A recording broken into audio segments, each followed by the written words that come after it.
Yes, good evening. Uh, Welcome to the session for the course on statistic for biomedical engineer. And today is actually the last week for the course actually, and we'll introduce like we are discussing more on the statistic and that to application in the biomedical engineers and all. And I am MD Asjad PMRF fellow and PhD scholar at in a, Trichrapalli. So I think till now we have discussed all the topics and all. Like today will be some question we'll discuss or whatever we have discussed that will go to the recap or we'll try to recall. That is going to help for your assignments also and as well as for your final exam also. So if you have any doubt and then all that you can ask. Like I think that last week assignment it was to do the subjective problems and all and in that what was that like that there was the problem based upon the descriptive statistic it was there started with the that one that one probability is it currently like if you have any doubt so just you can clarify like how it will work it out and all that I'll tell you not the exact answer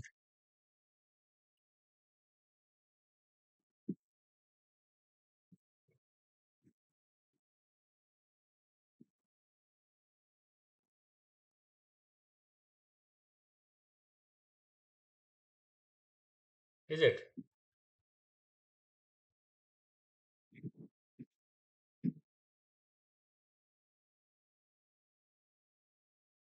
so like in that first The question first it was question. sorry Uh, which question and the first question yeah is you have to simulate 1,000 sample, uh-huh. and that takes the values will be -1, 0, and 1. Yeah. So actually, it's probability like they're saying to calculate the random that's the random variable, and they're saying like equal probability. Is it that is a probability, and Oh, then they have given three value, so that we all know that. Just 1 minute, I'll plug in.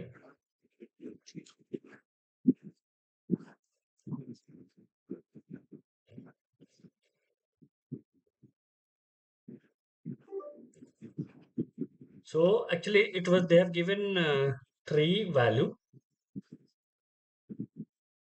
Is it? And they are saying like equally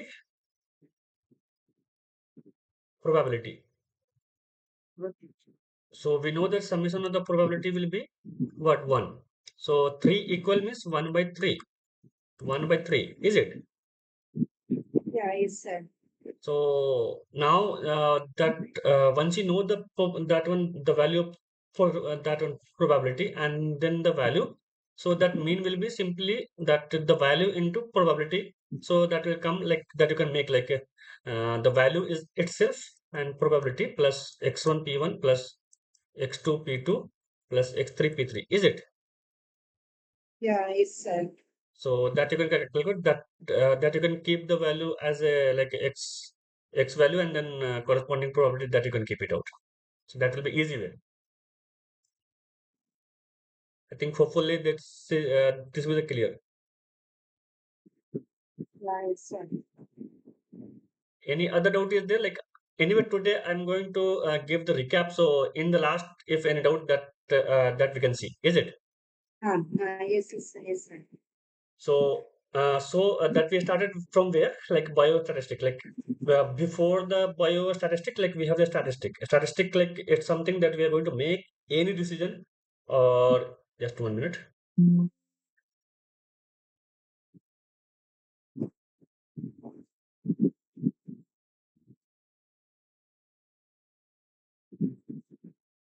So whatever that in statistic,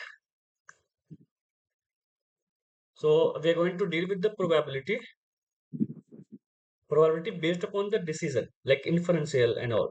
So if that statistic or that problem, if it is lies into the biomedical or like bio thing, like let's say for the case of human or maybe for the animals, or that the medical equipment or agriculture and all. So it will call the biostatistic. So in the biostatistic, actually, it will come the public health, biometry also, survey research, environmental health, treatment or healthcare management, or that the healthcare policy. Even people are dealing with the biology also, and then the that the health and social behavior. It's something that we'll call a psychology. So in this course, actually, it's going to applicable in the all aspect, but we are more focused or more centric toward the biomedical application because it's the term itself. It's going to be for the biomedical engineers. So in that physiology also, physiology is something that we are dealing more into the muscles or CNS, like central uh, nervous system and all that we are dealing about that. And epidemiology, like it's something when any of the flu happen, like that the flu that the COVID happened and all. So that we can check it out and all. Even the people are dealing with the bio, that the mathematics also. Even we can come up with some new methods or some new technology that so that we can deal about that. So this is the biostatistic. They have the application in the plenty field, like it's come with the public health. It can come with the health and social behavior also, like psychology. Even with the muscles, like physiology and all that we can see out. Even with the healthcare policy also, if people are coming up with the policies, so they'll be talking based upon the inference or statistic and all. So simply we can't that make any of the policy and all. Like let's say if any government is making the policy, let's say they're saying that they have one flu virus came, they're going to give the SOP. So that SOP should be that what you can say clinically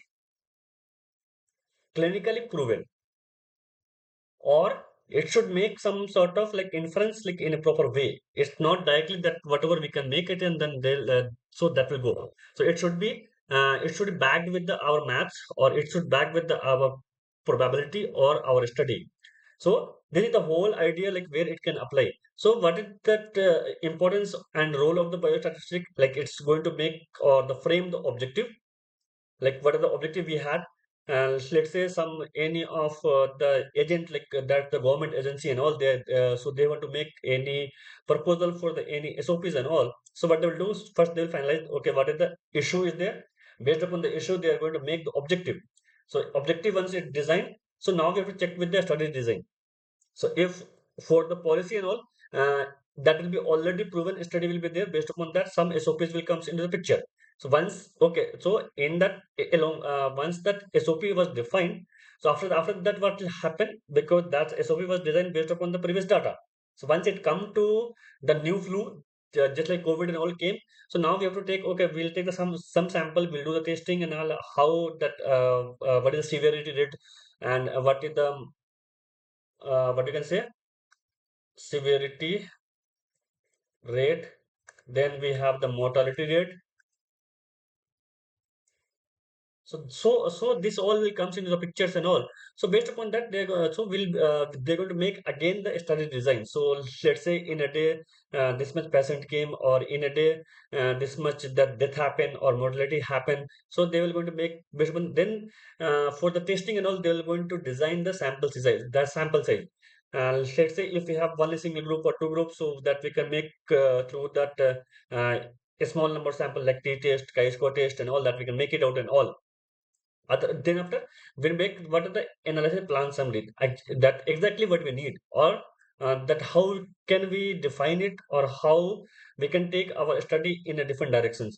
Like when we say analysis plan summary, something like whether we the numbers in terms of what we can say any of the studies or sample perspective, or maybe the population perspective we have to talk about, or we have to talk about first they will talk about the severity rate, then they will talk about the mortality rate.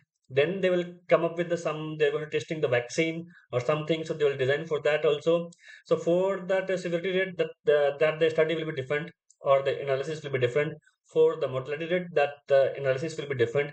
For the drug vaccination and all that will comes into the picture, for that study will be different. So once it came out and all, once that analysis have done inference, we have made it out. So what will happen? We are going to take the protocol review. So means we are going to make a protocol. Once we define the protocol, okay, for this type of for that temperature case, for this particular age, or for those who are having some that previous yeah, what is a history of the medications and all. So that will define and will make. Then after the protocol, the final stage, it will come the protocol writing. So it's something like we have to that the plan properly based upon the our statistic or something called validation. Without validation, if we talk about in a year, it will not going to happen. So that's why, so a statistic is very important, especially in that biomedical field. Whenever we have that include any of the testing, because the thing is that we can't make the mass productions and all. For that, if you see the statistic also applied in the what we can say in the case of what is the quality control, like it's an industry and all.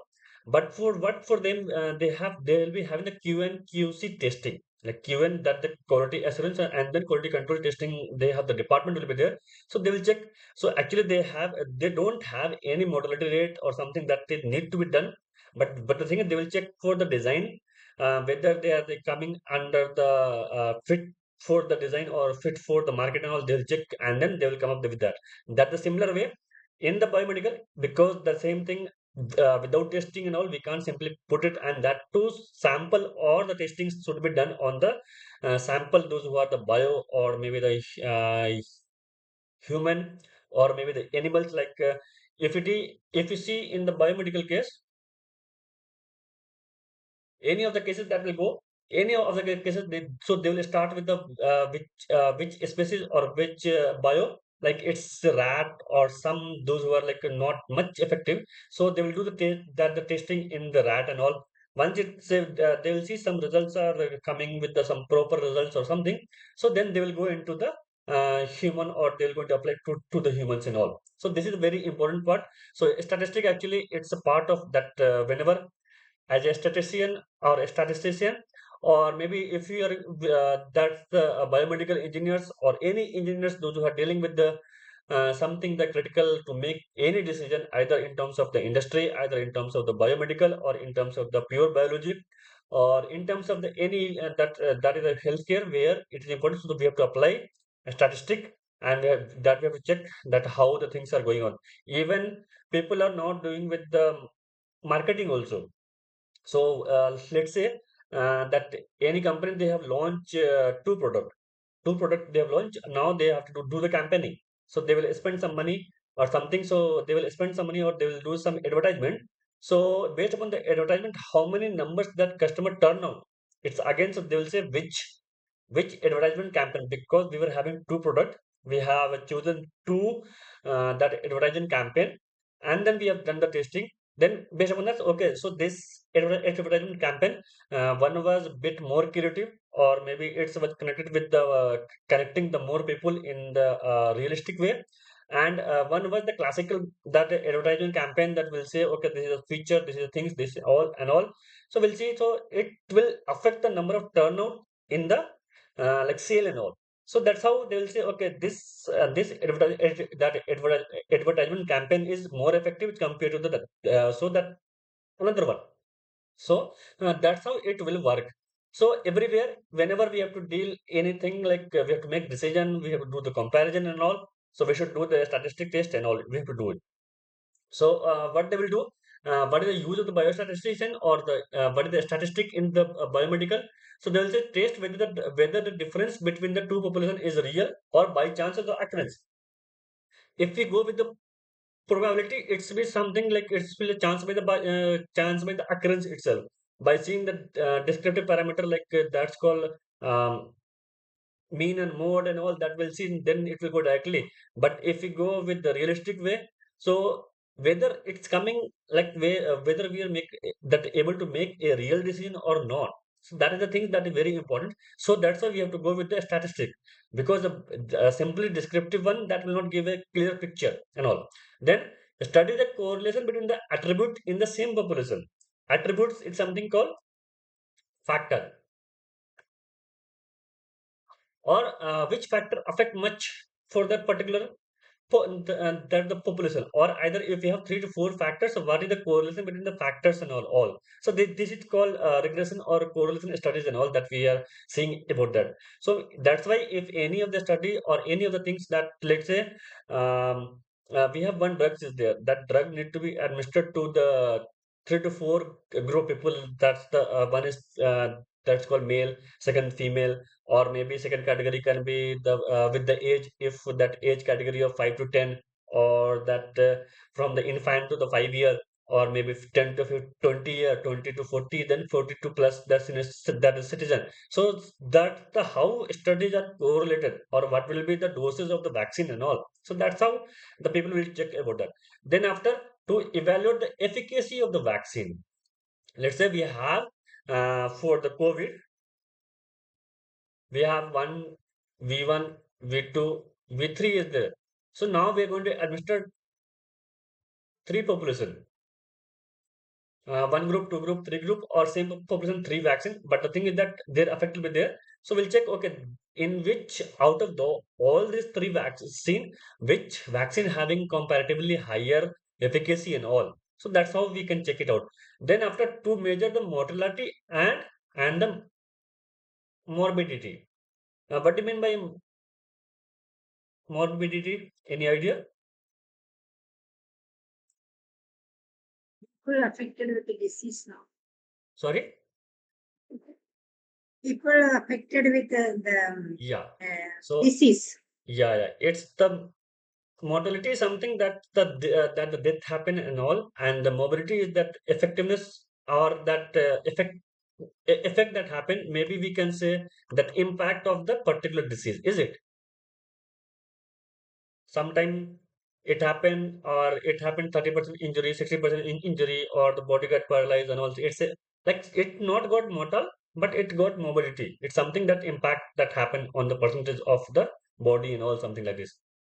Then after, then we are then people, the statistician, they can deal about the achievement of the public health program also. So they have float some two, three that the health program. Let's say we have a TB money was there, TB, that the disease was there. So in that case, what was there? So some protocol, something came out. The thing they have for a better campaign or for the better program. So they were offering some money to the patient also, or those who are taking care of the patient. They were giving the money to them also. It means those who are affected, so they are encouraging the people to come and take the vaccines and all, so that so that our country can be the that the TB free and all. Even because of that, this TB program, and that is very effective, that came, and that's the now that the rate of the disease that's very low in the India still are there. But now it came to, earlier it might be just 5 to 7%. Now it came to the 1 to 2% only. So that the government has taken a very good, and that the initiative, or we can say the health program they have floated out, so that we can check it out. Then after, to fix the priorities in the health program and all. So those who are the expert in that field, particular field, for one cancer is there, second one that other vaccine, that the other disease and all. So then we can check, okay, which one to prioritize first, then second, third, and then that we can do it. So if it see about that statistic and all. So first we are going to start with the descriptive statistic, like methods of organizing or summarizing or presenting data in the that is informative way. So what are the data we have? So what we'll do, descriptive. So once we'll get, only we'll get the idea that how the data look like, or how the data will look like and all. It will be something we'll make in a visualization or graph. Visualization will be the first part, then graph will be there, then bar chart we have, then we'll be having some other parameters will be there. So in that only we can see the description of the things, but we don't know whether that particular things are effective, or maybe the dosage of that vaccine is going to be taking part or not, something, so that we can't tell. So in the descriptive study we are going to take, only we're going to organize the data. Like if the data is going to messy, so we have to clean the data, or we are going to summarize it. By summarizing, it can be the mean, mode, median and all, or either we are going to just to plot a bar plot. Let's say that the vaccine A, vaccine B, when vaccine C and all, it's A, B, C, and all will be there. And second one, once we have organized it, once we have got the idea like how the data will look like, so we'll go with the inferential statistic. What we'll do in that, the method used to determine something. Something is something we're going to make some decision about the population based on the sample. So that's a very important. So we're going to make the decision of a population, but based on the sample. So we'll be having a population this much, that the sample will be this one. This is sample, so this is the population. So we're going to make a decision about the population, but based on the sample. So it will be, so if you see the population, the entire set of individual or objects or measurement object that obtained from the all individual or the object in that interest. Or maybe sample, it's a portion or part of the population that is our interest. So analysis is going to make on the sample, but we can tell something about the population and all. Because something always we are saying we will be having that error rate or that residual will be there 5% and all. So that will tell, but we'll be telling for this particular that much degree of freedom, this much power of the test. So this value came. Okay, so this study is going to effective or this vaccine is going to effective and all. So then if you see the data summary, that will make the data summary either in terms of central tendency. Central tendency is nothing is called mean, mode, median. But if we talk about the variability, it will come the error or variance that will come into the picture. So in that, what we can say, descriptive itself, we can make two types. Measure of the central tendency, that's called mean or the mode or the median, or the measure of the variability, it still comes under the error or the variance, like how much percentage of difference is there. Or in this also, we can find out the coefficient of variation also. Let's say that I'm going to take one example that if anything that I'm going to a what you can say a participants or sample is there, we are going to apply some load. Let's say some load is there. So we applied 10 kg. So that the muscle activation came the 70%, or then we applied, no, we'll tell like okay that our that the maximum capacity is something called 30 kg. So I'll apply that 10 kg, 15 kg, 20 kg, and 10 kg for the one participant, second participant, or 10 kg they have applied for the three times.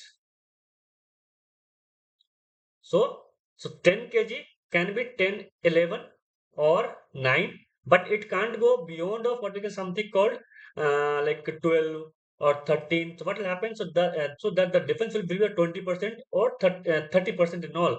So what will happen? The coefficient of variation is high, means error is high, so that we can't generalize the things. So that in the case of our experiment, that should be like it should be less than that of 5% coefficient of variation should be there always, so that it can make the sense. Or we can make something like something called productive and all. So that's why that we'll try to always make the error as much as that the loss possible, like it's a minimum we can make it out. So whenever we have we have the samples either in terms of the variance or something, so variance or error should be the less for any type of the studies and all. Then after, if you see what is the measure of central tendency, it's actually mean. It's a simple. We'll let's say x1, x2, x3, x4. So it's a summation of x plus x and all. Is it? Then after that the median, it's called uh, is my that audio is audible, no? It's audible, sir. Yeah, because current one. Okay. Then we have the mode. Mode will be the most frequent value. Like let's say in a data 1, 3, 5, 6, 8, 9, 10, again 1, again 3, 5. So we're going to make like categorize of 1, 1, 3, 3. If 5, 5, 5, 5 came 4 times. So this will be the mode, and it's 7, 8, 9. So those who came most frequent value in the sample size and all. If we talk about central tendency, it will give the idea about the center, but also need to know about the how the data is going to spread. Let's say, like I'm going to say, if any data like some, but sometimes it will be bias. If it take 10, 10, 10, 10, and then it came 18, 18, 18, 18, and then 16, 17, and all. So what will happen if that will make try to make the skewed data. So we don't know the how expected data, but if we see the on an average will be the same, or average will be coming close only, but the variation will be the more. So that's why we have to know the how the data is actually spread out. So in that also we have the dispersion. So that's called variability or spread of the data around a central value. We'll make this is, let's say, central value or mean.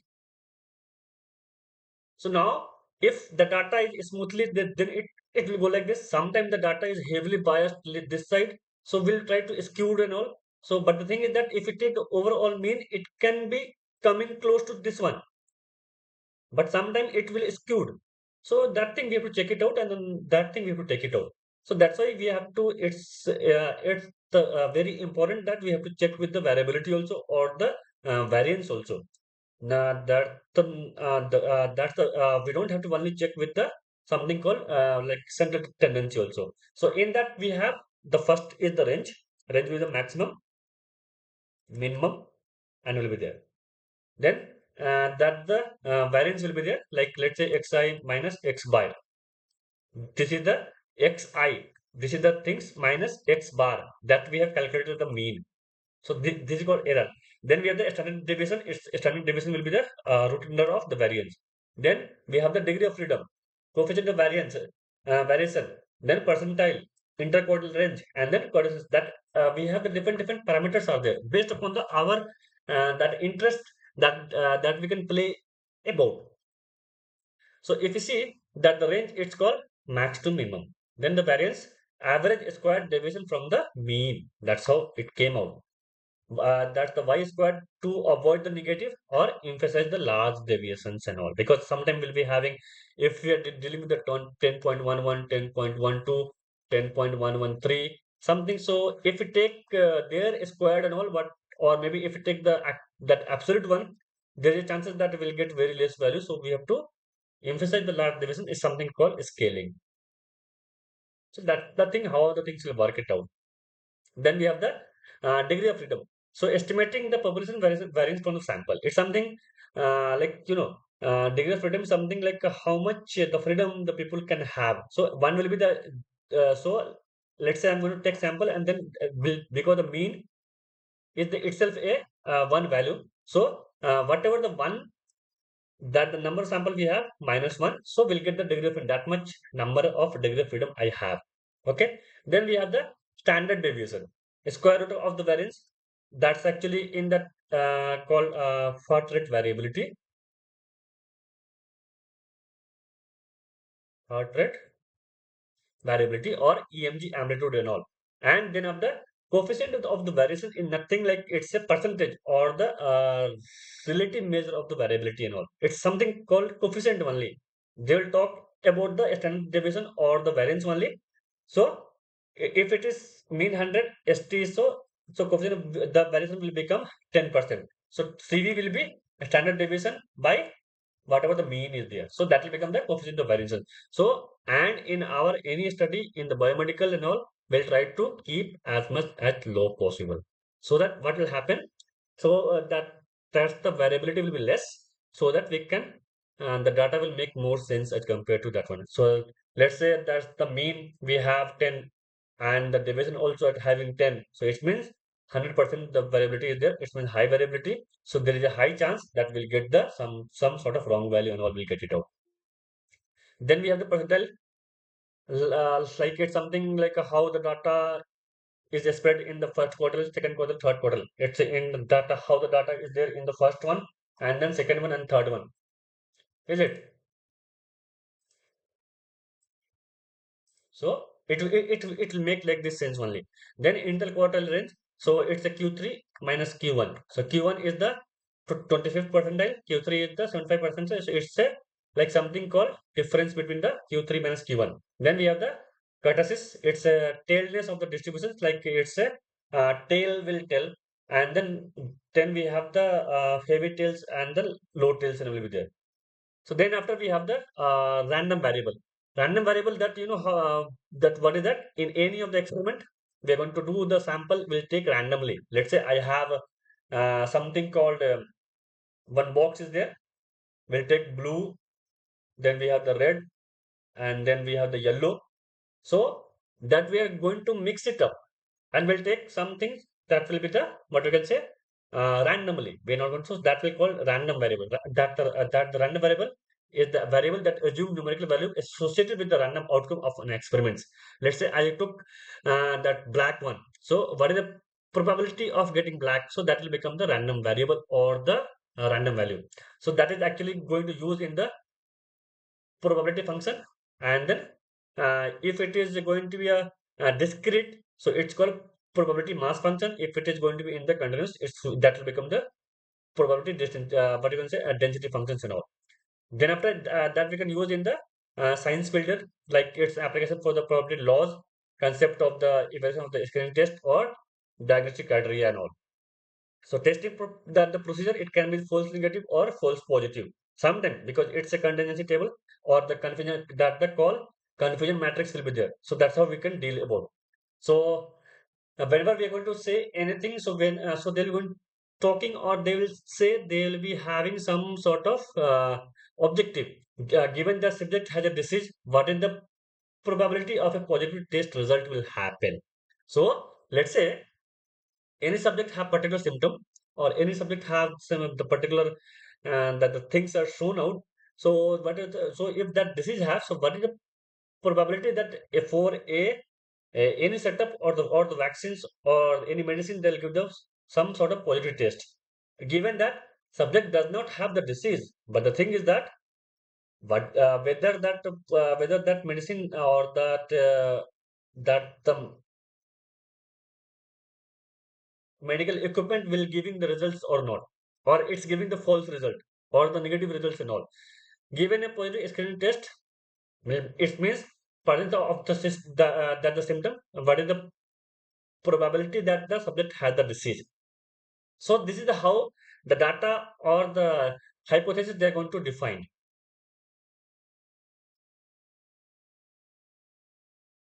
is going to define and all. That's how that will go. So if we talk about what is the type of the variable or type of the random variable, it can be a discrete one. Discrete one will be like in that one, two, three, four, five. It can be of anything. It may be the number of sale, number of calls, people in line, or the mistake per page. It's a discrete one. We can't. Or second one, we can have the continuous random variable. It's called length, depth, volume, time, or weight. Okay. So it's called.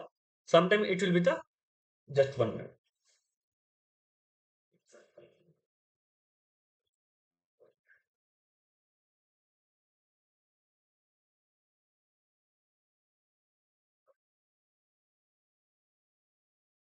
I'm taking class now. I'm taking class.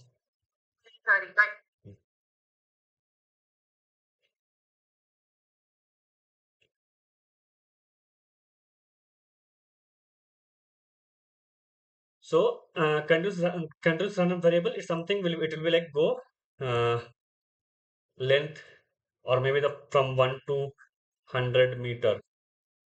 So this is how we'll deal with it. So then we for that expectation of the random variable, if it is discrete random variable, it will be the mean will be x p of x. This is how that one problem was there, that the first question. That's how that you will deal with that. Is it?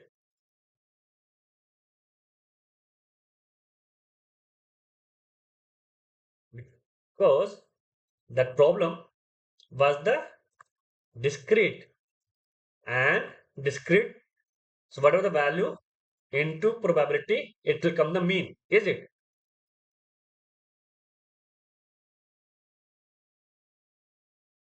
Yes. And then if we talk about the variances, this x, whatever the x value we have, minus of mu. Mu is the mean will be given of whole square into the pm. Summation of whatever, let's say, it will xi minus mu to the whole square into px, then we'll get the variance. If we make something called that square root of this, so that will become the standard deviation. So now we'll talk about the probability distributions. Till now we have checked with that how the data is actually spread, or what is the description, how data is organized and all. So accordingly it will go. So in this it will be the something. Then now so we'll see which distribution actually they are following. So in that probability that we have something called first one will be the binomial distribution. Can you tell about the binomial distributions?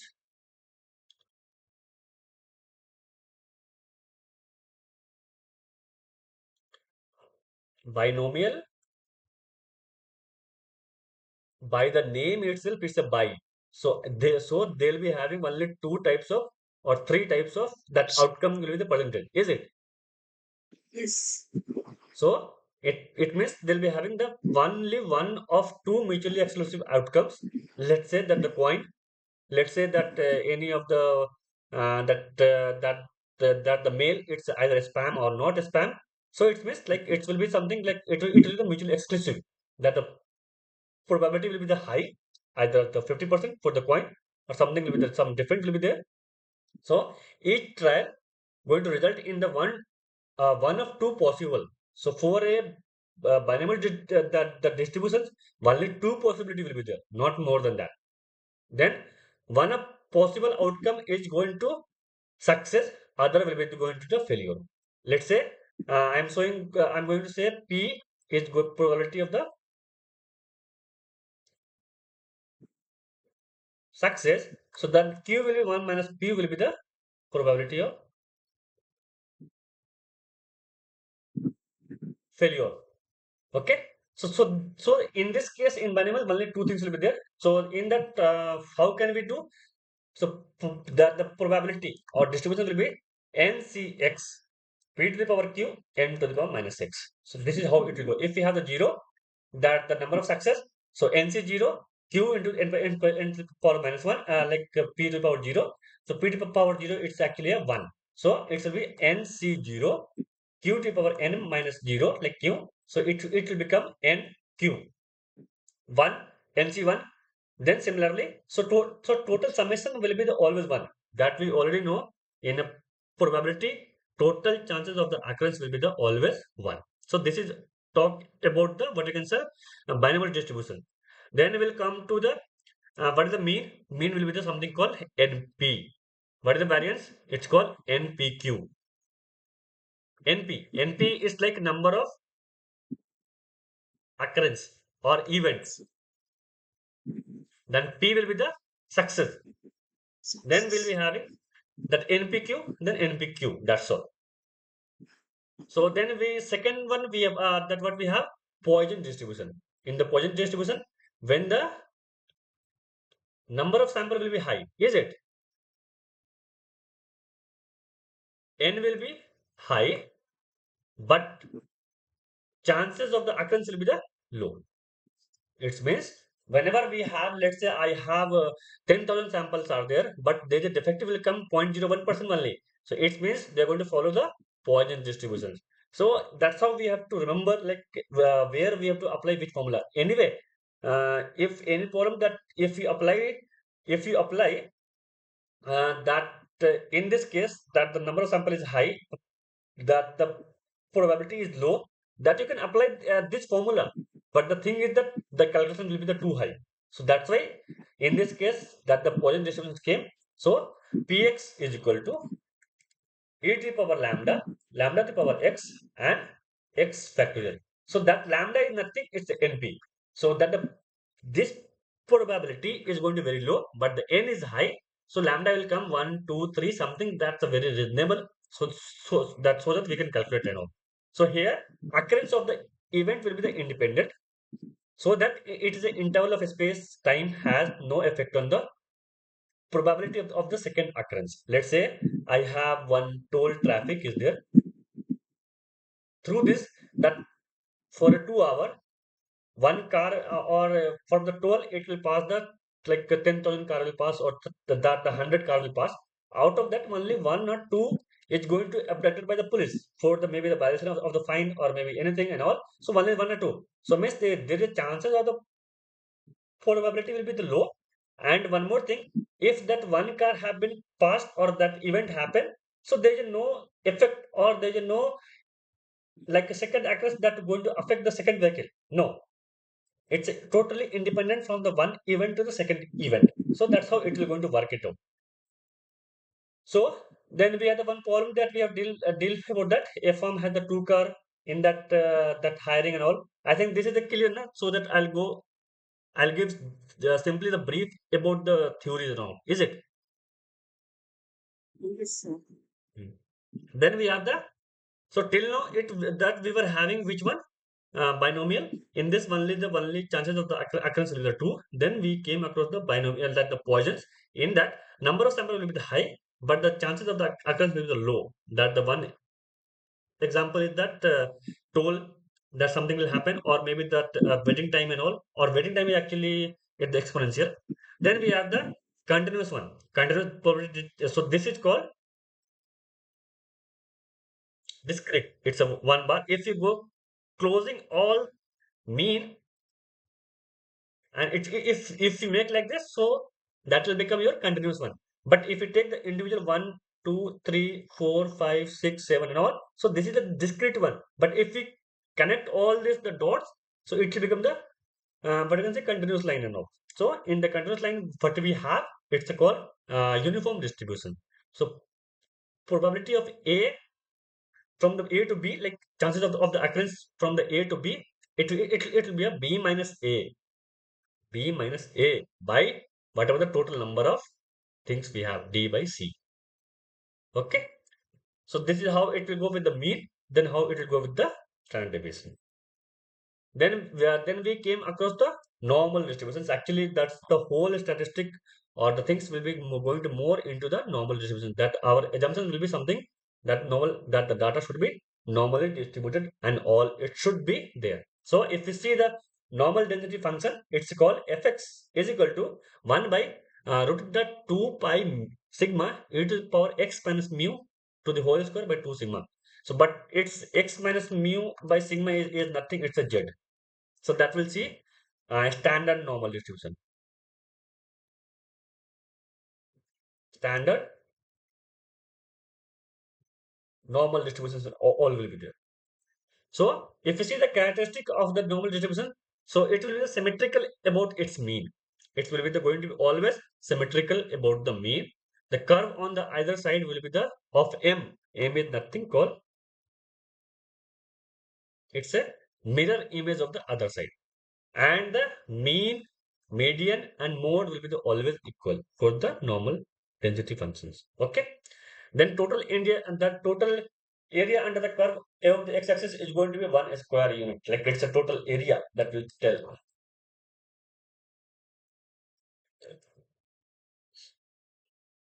If you see the standard normal distribution, instead of going with the something mean mu, will go with the mean of 0, and standard deviation will be the sigma.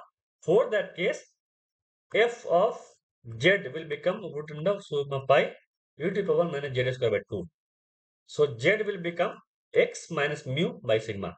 So this x is the our random variable, then mu is the mean, and sigma will be the standard deviation that we can calculate from the sample size itself. Is it?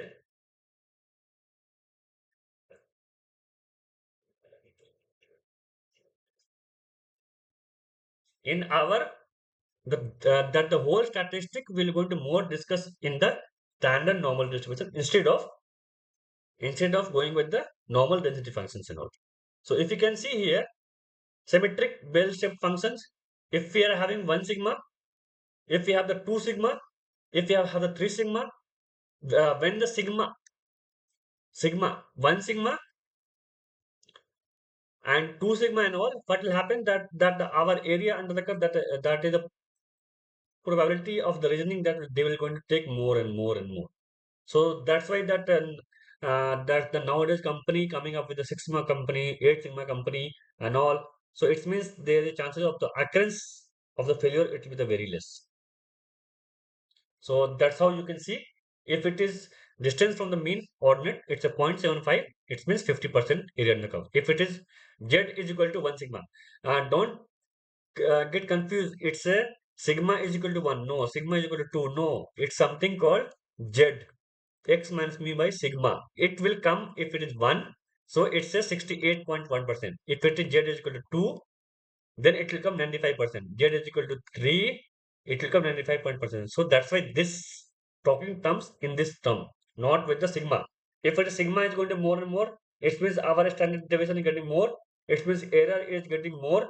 What will happen? That study will not going to make the sense and all. Is it?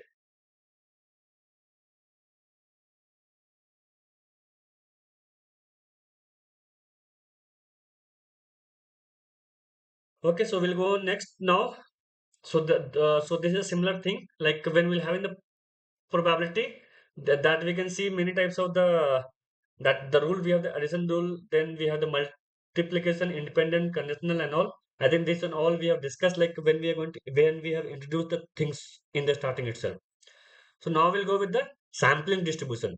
Sampling distribution is something we are going to take that much percentage of the sample. Let's say I have a total of 100 samples there.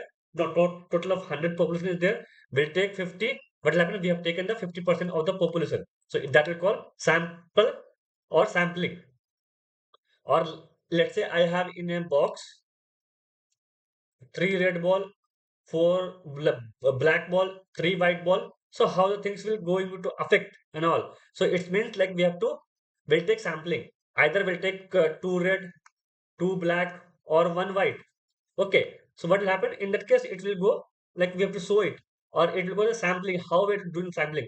In the total of 12, we're going to four sample. It means sampling we have done with the four means it's something called 33% we have taken it out. So that's how it will go it out. So it's a proportion of the size. So shape as the size of the sample n increases, that the shape of the distribution is going to be become approximately normal. So if that shape or the size of the sample is less, there is chances will be there. It will going to skewed either positive, either it's going to be on the negative side. But the thing is, once the sample size will increase, it will go 70, 80, 90, or 100 and all. What will happen? It going to that's going to approximate to the normal distribution. So that's why whenever we are going to do any study or in the field of any field, like it can be of like industry, or it can be of that our biomedical, or in this any experiment that we'll try to take sample as much as possible so that our that error chances is going to reduce. So that's why it's very important. So but the thing is that in the case of biomedical, what we have the constraint to take number of sample more. So that's why we have to be very careful or very cautious about, so that it's not exclude either side. So then after we have the center. That's called that the mean of the sample distribution of the sample proportion equal to the population proportion. It means like how it's going to center, how it's going to spread out and all. So then after center, it's not like it's called central tendency. It's called mean and then mode and all. So that the similar case what we have done for the previous, like is then so then we have the spread. Spread is something we'll call standard deviation of the sample distribution of the sample proportion decreases as the sample size going to increase. What they're saying, standard deviation of the sample distribution, it will decrease, means when we have the number of sample will be the less, chances of the error will be the high. It means that we are going to make very congested the things to something called, and that makes the decision, but it that not going to help it out. So that's why we have to make more number of sample that will take it out. So if you see the mu, it's a mean and average, it's a quantitative. P is the actually proportion, it's called qualitative. We'll take how much percentage? 20 percentage. That we don't talk about the numbers. So whenever we have the p value or the proportion, not p will stand for the probability. But if you say the proportion is actually a something called like qualitative. We'll talk how much percentage, how much fraction, how much rate, or what is the proportions and all. So that's why We have to be very specific when we are going to term any num that the name. If it is mean, it means it's going to quantity. They will tell about the number. If if they are saying with the fractions, or they are saying with the this much proportion of the things they have taken it out, so that from the proportion that we can calculate the mean, or we can calculate the exact number. But that proportion will be the qualitative, not the quantitative. So means proportion will not give the number, but they will give the idea how much proportion that we have taken it out. So it's a qualitative, Then we'll be seeing the what we can say, distribution of the difference between the two sample. Like let's say I was having one sample S1, S2. In this we have taken 30. So now we have to, so from here itself we are going to come with the central limit theorem. From here it will start like that we want to check how much percentage difference is there or not, or whether any difference is there or not. First we'll go with the there is a difference is there or not. So we'll say okay, there is a difference is there. Then with that the second case will be whether how much percentage. Like let's say if that difference is there, how much it's coming, 5%, 7%, 8%, or that 9%. So it means that in one in that is the investigation that the researcher may wish to know it is reasonable to the conclude the two population means are having some different properties or not. Let's say I am going to check with the fertilizer, or I'm going to check any vaccine, and we have two vaccines or two drugs are there, and for a similar symptom, or maybe that population having similar symptom, we'll go and take it out. Then we'll say whether any that we have given the drugs, any differences is there or not, or any that efficacy of the drug, which drug having more efficacy and all that, how in that will check it out here. So here the things will become z will become x minus mu by sigma, and if it is come to the proportion that we have taken from that, so it will become sigma by n actually. Okay, so that's will the part of the what you can say t test and all. So it will go. So means it's a, like the actual proportions and all. So z will become x minus mu by sigma by root under n. So it's called sigma x. Sigma x will become sigma by root under n.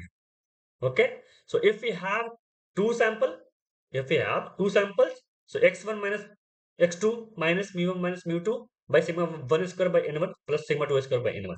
So this we have seen already. So this is how it will work it out.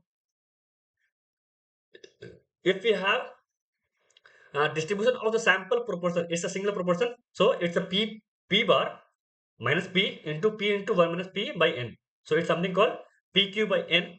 This is called probability, that sigma by root under n. Since that's a similar way it will come here, and p cap into p.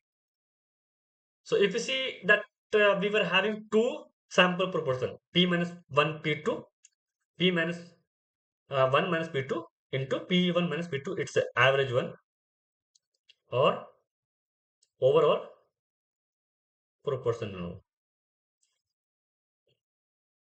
So this is how it's the overall picture we can see. If it is for the jet transformation of the single mean sample mean, it will become x bar minus mu x, or x bar means xi minus mu by sigma by root I.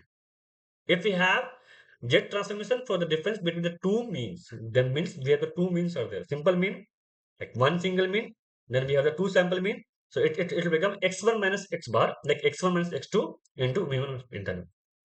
And then for the sample proportion, p minus single proportion, then we have the two proportion. This is also a continuity equation. If we go with the more into the statistics, that you will get to know that. So then we came across, then we started to introduce our inferential statistics. Till now, like before normal distribution or till normal distribution, that was the fully descriptive statistic. Now we are simply jumping into the something called inferential statistic. So this some terms will be there that we have to discuss very carefully. So means confidence interval is something called how much if you're going to make any decision, so what is the range, or like what will be the overall picture from the minus to positive, like how much will be the range for that, what you can say, that's called confidence interval. Let's say I'm saying that I have made 100 bolt, 100 mold that I have made it out.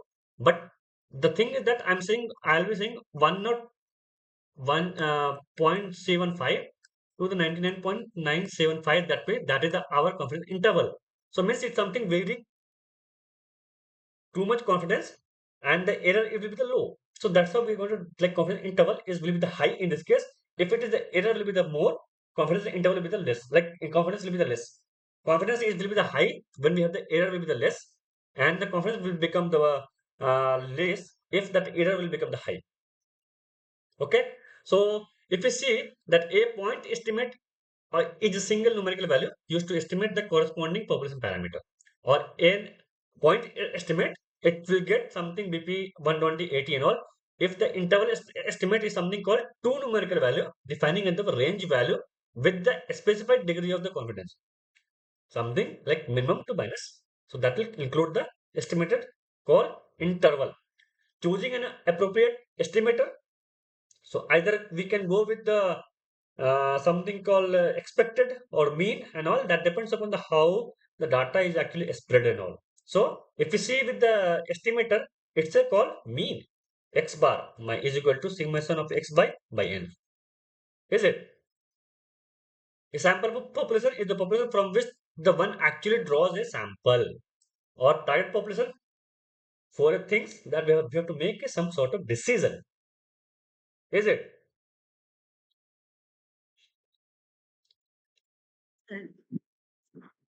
Okay, then we'll be having that how that we're going to calculate for that, what you can say.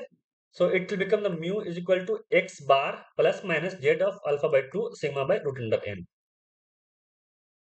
So that's how we will calculate. We will be having x bar means that the mean plus minus z alpha by 2, this called probability, and into the deviations or the error and range. So this is how here it got calculated. For the normal distributions, it will come closer, or when the number of sample will increase, so it will go move toward to the normal distributions and all. For the large sample, we have to more discuss about the z value. It's called central limit theorem. I think that we have some similar problem is there. They have given the z is equal to 1.96 or something was given, and they have given the X bar also. They are saying to calculate the confidence interval. I think so. Is it? States. Yes. Yeah, it was there. Some question based upon the Bernoulli also. Normal distribution, then central limit theorem also they have given, and then came across the simple linear regressions and all. So if you check the confidence interval for the population, it will become, this is our confidence interval, but this after this will become your rejection region. So 95% percentage confidence interval means z is equal to 2 or z is equal to 1, it will become the 68%, like 32% will be the our rejection region. So when the z will going to increase, our confidence interval will also going to increase. So that's how we have to remember it. So if you see for the population, how it will be going to calculate 0 to, because the population it will going to always positive side only, 0 for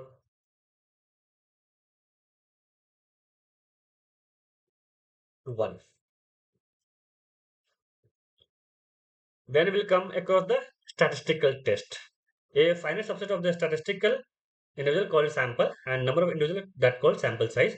So if you see the sampling, if it is a type of sampling, it's called purposive sampling. Sample units are selected with a different purpose of the view. So it means something purpose we have already defined. So it will come. And then the random sampling. This is the actual problem that we have to deal about random sampling. Then we have the stratified sampling. It means heterogeneous population is going to categorize or divided into the that the number of homogeneous. Let's say we have the populations are there. In the population we have different of communities are there, but when we take the sample it's all the random. So a stratified sampling that we have to take, okay, for this region, the let's say for the south India they're going to categorize, for the north India they're going to categorize, They are going to categorize for the central region. They are going to call that categorize for the north region, east region, and all. So it's called stratified sampling. That the similar way we have the systematic sampling also will be there. So that's why whenever we have to call the problems, so we have to check how the things will be there. Most of the statistical problem that we have to deal based upon the random sampling only. If it is not there, we have to randomize it. That's why we have the design experiment. Is it like when we don't have anything that randomized, what will happen? We have to randomize it. So it's called design of experiment itself. So we have that we have the CRD, CRBD, and all is there. Then if you see that what are the components of the statistical test? So first and foremost step to define the null hypothesis. Like whether we have first will be the like we have to define the objective or the null hypothesis and all.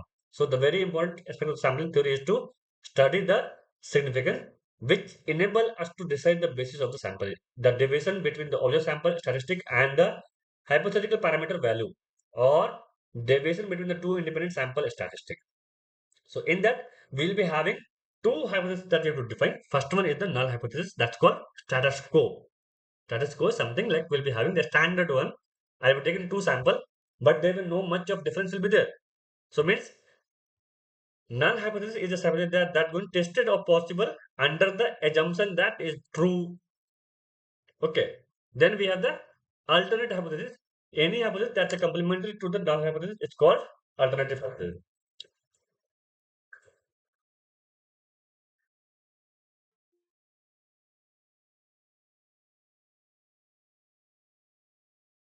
That any hypothesis, let's say because H naught, that's called null hypothesis. It means it's a status quo. But if we talk about the alternate hypothesis, it's called like H naught will be the either two, three cases will be there. First, we'll say there's a differences is there. Means H1 mu1 is not going to equal to the mu1. Mu not is not going to equal to 1. So it means 2 till. Then we have H either we'll say H1 greater than the 0.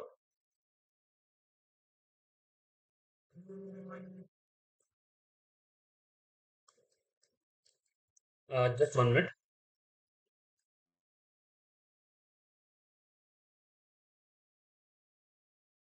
Follow, sir. Sir, that I have the lecture now, sir. I'm taking the lecture now, sir. I informed to for yes, yes, sir. Okay, okay.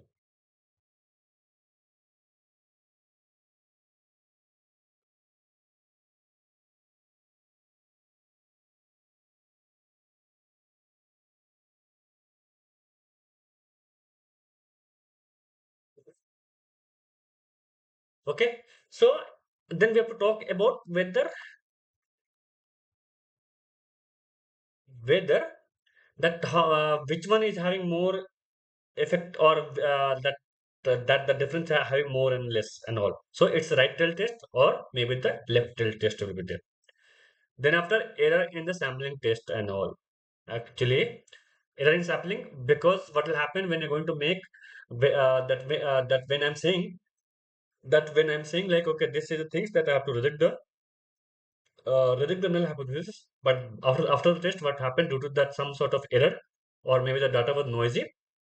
So we told no, we're not going to reject that null hypothesis, but it was actually true. So type 1 error code reject the null hypothesis when it is true. Type 2 error accept H naught when it is wrong. It was actually accept. Actually, the terms is not become the accept with something that we have not rejected, but it was supposed to reject it. It means accept H naught when H1 is true. Okay. So means that's how that way so that the error will comes into the picture. Then we have the critical region and the level of significance. That is significance. Critical region, if we going to draw here,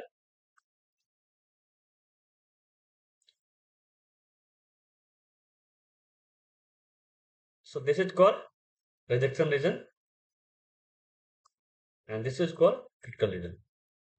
So in any test, the critical region is represented by the portion of the area under the probability curve of the sampling distribution of the test statistic. So means we'll try to make critical region as much as possible so that our results will be the correct, so that we will not able to like with that our results will be correct. So now we can see here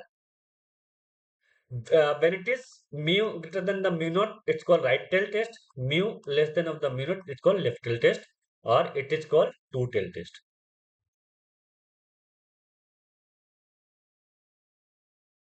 Then we have, if you see that that whenever that upper critical region, this is the lower critical region, this is called rejection region. It means loss of significance. And if you see that this is called Z alpha minus Z of alpha, so 1% of level of significance. Level of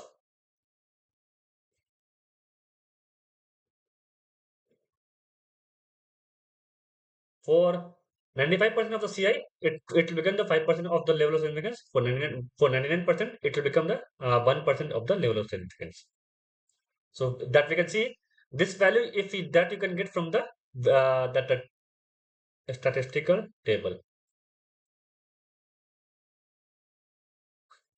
Okay. So for the two tail test, for 1% levels there is significance, Z alpha will become 2.58. For 5% of significance, so Z alpha will become 1.96. For 10%, it will become 1.6 for 5. It means Z is getting reduced. Z getting reduced means that our rejection region is going to increase. For the right tail test, Z alpha 2.33, then it will go there, then it will go there. So what is the procedure for the hypothesis testing? If you see, first we are going to, whenever data, that we all know that that the data is summarized, that we make all the things, like when the data is there, we'll make something called summarize or description of the data set. After that, once you calculated the mean, mode, median, variance, and all that calculated, so we are going to set the hypothesis, set the null hypothesis H naught. Then we have to set alternate hypothesis based upon the statement they have given or whatever the objective we have, we have to make it. So this will be the enable us to decide whether we have to use the single tail test or two tail test now. Then we have to choose the level, that the level of significance. If it is not given in the question, so we have to go to the ideally 5% of, otherwise they'll be giving 1%, 10%. So it's based upon the our demands and all. Then we have to make the test statistic, then conclusion. So that will come into the another. So now we'll go with the T distribution. So first assumptions will be that our number of sample will be the small. Means number of sample will be the less than that of 30, not more than that of 30. Okay.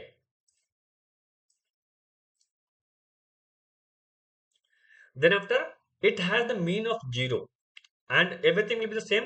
If the degree of freedom is going to close to that, it's going to, if it is degree of freedom is less, it will follow the t test. If it is the number of degree of freedom is high, means number of samples is going to increase, it's going to toward the normal distribution. So in the t statistic actually x minus mu by sigma by root mu. Now we can calculate the confidence interval also. Now we can calculate the our probability also we can calculate.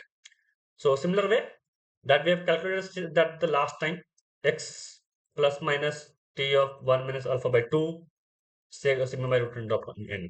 If it is 2 population mean, that is sigma square by n1 square plus sigma 2 square by n1 square. This we have already seen. So now we'll come to the confusion matrix. So when this is so this is the reality. This is the test result. H naught was true, means null hypothesis was true, means there was no difference was there. It means H naught barabar 0 was there, but we didn't reject it. What happened? So it means correct. Like do not reject the null hypothesis. No. H naught is true. Reject the null hypothesis. Type 1 error. Rejecting the null hypothesis means type 1 error will be there. It's not it's false. Type 2 error, we didn't reject it.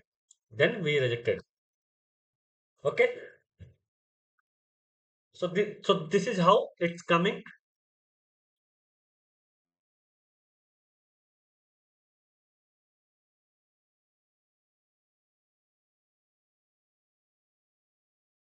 We have this true and false. Possible action failed to reject the null hypothesis means correct. Then we have if then we didn't fail like we it then we have we have rejected it. Type 2 error. Reject the null hypothesis, type 1 error, then that's all. That whether I'm going too fast or it's okay. It's okay, Hello? sir. It's okay now. Hmm. Okay. Then after what we have, then p value will calculate from the when we'll get the z or t, so that we can get from the table.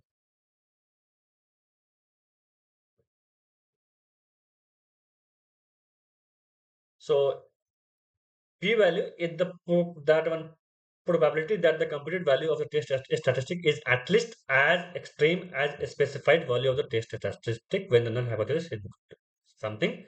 P-value is the smallest value for which we can reject the null hypothesis or not. So if we check with that, how it will go? Evaluate the data, review the assumptions whether we are going to follow the that all the assumptions we have taken care. Then we have to make the hypothesis. Select the test statistic. Either it can be T, it can be F, it can be ANOVA, it can be chi-square. Then after distribution, then set that the decision. If it is T calculated with the T table, so we have to reject null hypothesis. If it's T calculated less than other T tabulated, it means we have to that is the we don't have the enough that evidence to reject the null hypothesis. Then after, then we have to make the decisions and all. So if we talk about how we can calculate the type 1, type 2 error, so that you can see through go through the lectures and all. So if we talk about the power of the test, is the probability that the test will correctly lead to the rejection of the null hypothesis. It will correctly, let's say I'm going to reject the null hypothesis. I have 95% of the chances of power we can reject the null hypothesis. But in actual cases, it's coming close somewhere 80% only and all. So it's actually 1 minus beta. This beta is actually type 2 error. Then after we'll check with the one t sample t test. It's a significance of the test mean of the random sample. That the single mean actually is there. So assumptions that that is a small number of sample. It means n less than that of 30. Distribution of the population should be normal and population standard deviation should be unknown. Then we can calculate. So for if it is the number of sample is going to be high or maybe the more than of the 30, it going to apply central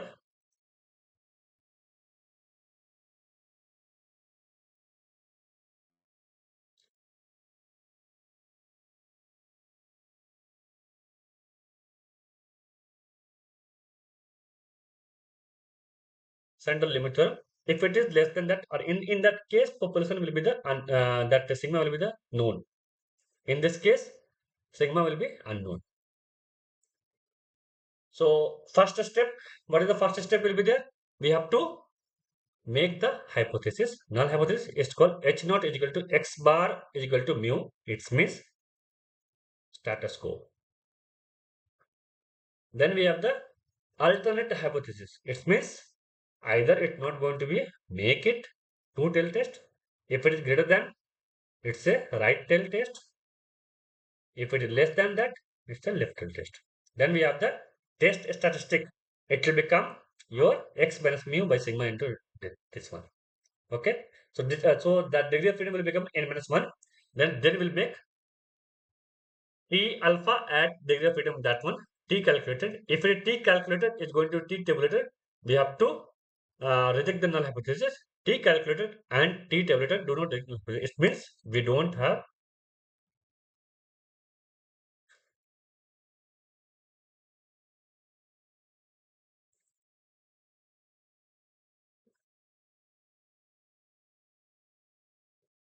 Hmm.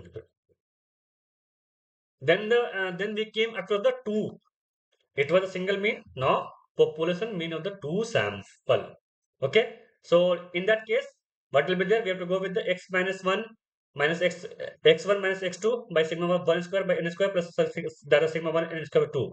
So that s of sigma will calculate its standard deviation x minus x bar plus the summation of x2 minus x bar by n1 plus n2 minus 2, because we have the two means that we have to what is the subtract 2.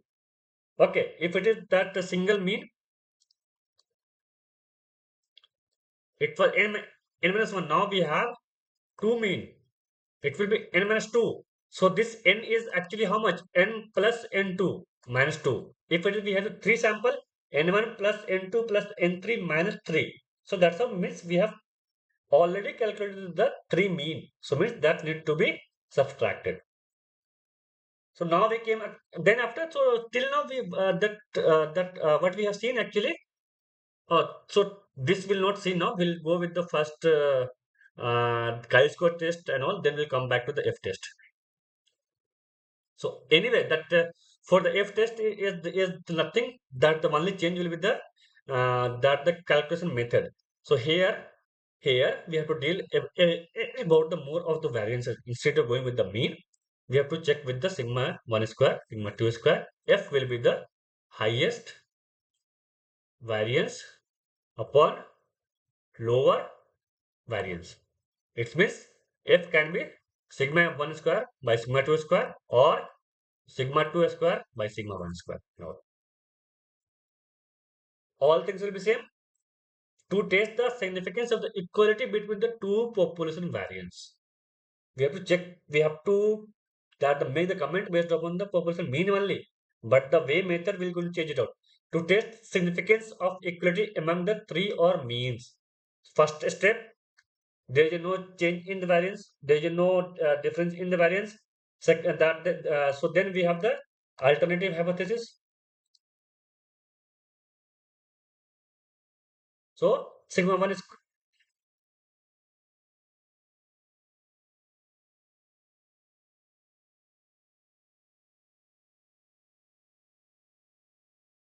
so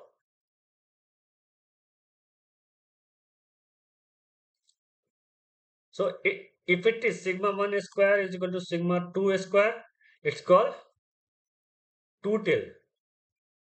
If it is either one greater, either right tail or it can be a left tail test. So if statistic, either it can go s1 square by s2 square or s2 by, so it means a greater variance by a smaller variance. That's how we'll calculate the s1 s2. S1 will calculate with the help of summation of x minus x1 square by 2, x square by n minus 1, and degree of freedom will be the n minus 1, n2 minus 1. Then once we'll get the value of f, now we have to task is to calculate for the this level of significance for one degree of freedom, so that degree of freedom. Then we can say if calculated, if it is if tabulated, it will the reject the null hypothesis.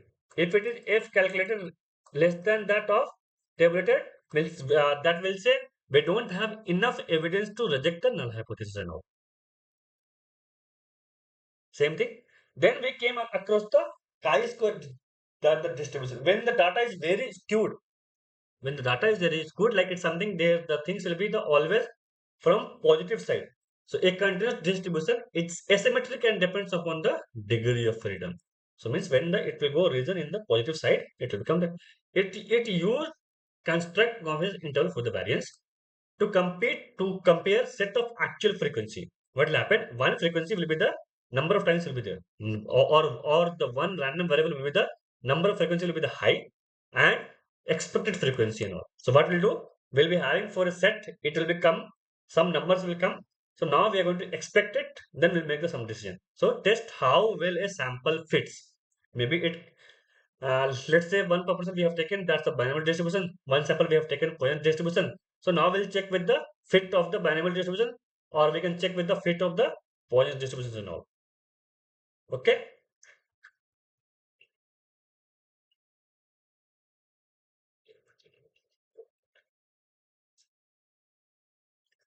So that how well sample fits a theoretical distribution is a goodness of the fit test. It means because some sample will be going to follow some distributions. If it is normal distribution, so we can go for the any test and all that will work it out. There is no much issue or something will be there. If it is not some other distributions are there, some theoretical distributions, let's say going with the binomial distributions or going with the chi-square, no.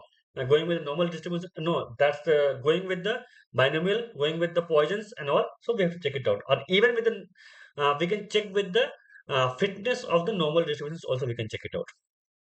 So that the area under the curve will be the always one. Area under the curve is actually a cumulative properties from here. Like.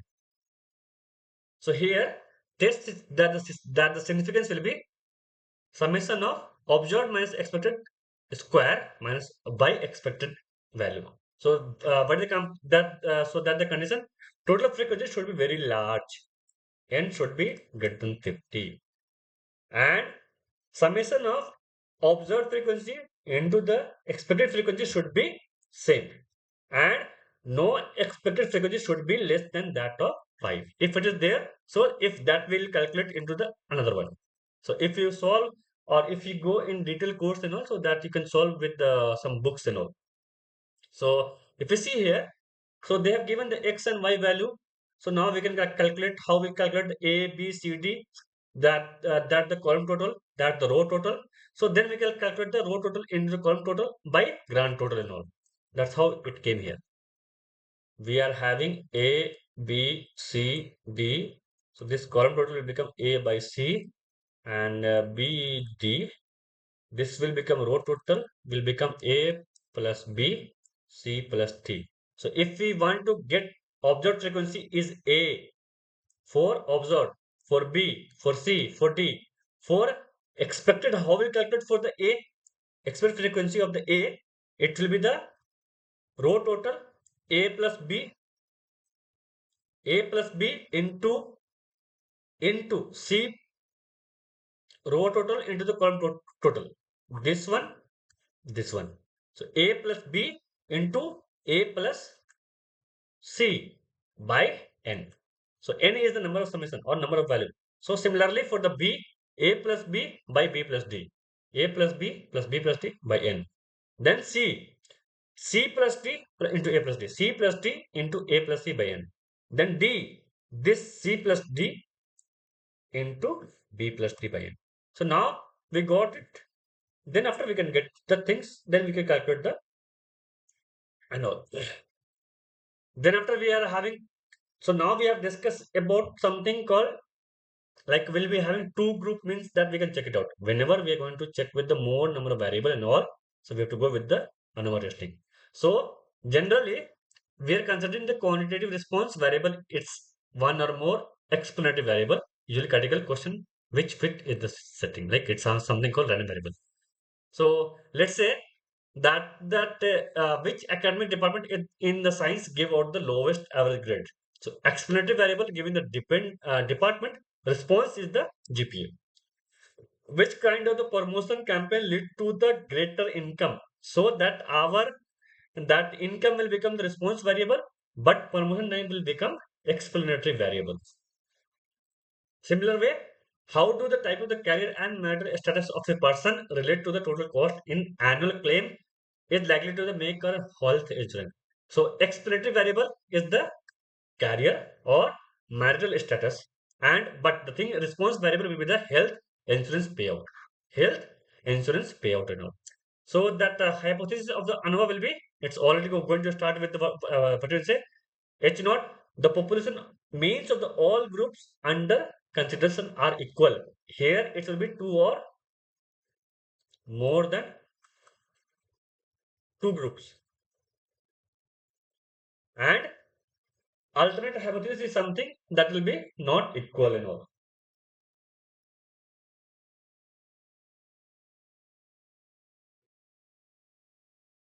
Okay.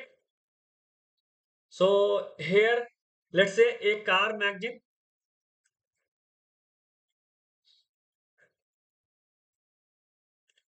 which is to compare the average petrol consumption of the three similar model car has an available six vehicle equivalent. So here six vehicle of each three model. So here we have the one, two, three model. So here we have the tin group. So so that we have to go with the ANOVA. So in that ANOVA also we have that we can go with the one way ANOVA, two way ANOVA. So in the one way ANOVA, it will going to either that the response of the model or the response of the petrol. So it will be there will be no interactions will be there. So that's why we have to, if we go with the T test now, so we have the one model, two model, three model. So they're so they are only valid with the two groups, one two, one three, or two three. So if we do separately and then we'll come up with the some conclusion, there is a chances of the type 1 error will increase too much. So for that we are having the ANOVA. It means one, that the petrol consumption is the one factor, but we have the three groups are there. The teacher, one way ANOVA is the similar context. We are going to start with the, here also we have the linear model fixed, that the fixed linear model will be there and all. So if you see that how that the fit will look like, y is equal to beta naught plus b1 x1 plus b2 x2 bk xj. Here b1 b2 b2 b3 will be not there, means there is no interactions is there. It's similar to of that linear regression. I think that we have seen the two-way ANOVA. For the case of two-way ANOVA, it was y is equal to b x1 b2 b1 b2 x1 x2. But in the case of one way of ANOVA, these terms will be not. Okay, so be careful with that. So then after that one way ANOVA actually will be the a response variable is the variable that you are comparing. Factor variable is the categorical variable which used to define the group. It means case sample. The one way, because it's exactly one way. Include the comparison by the gender, race, political party, color, etc. That the ANOVA procedure will be going to similar way. We have to go with the total J treatment, XJ treatment, total, then assumptions. If you see here, yi is equal to mu, tau j, and then error. And model structure will be the something similar way. If we check about the total sum of S square, comparison of the comparison, like, so we have to calculate, that we all know that we have to calculate and all. So we have to calculate the between the group, between the within the group and all. But there will be no interactions will be not there. So here we'll go how. So another table will be the between, within, total, SSB, SSW by SST. So if you see the one problem, how it's going. Overall mean, it will come somewhere like this. YA will calculate the 20 plus 22 by 19, YB, then YC. Then sum of the square. Summation of Yij minus Y bar whole square. Okay. There is one more way is there. Yij square summation of grand total by n. Is it? It is there that we use to calculate. Is it?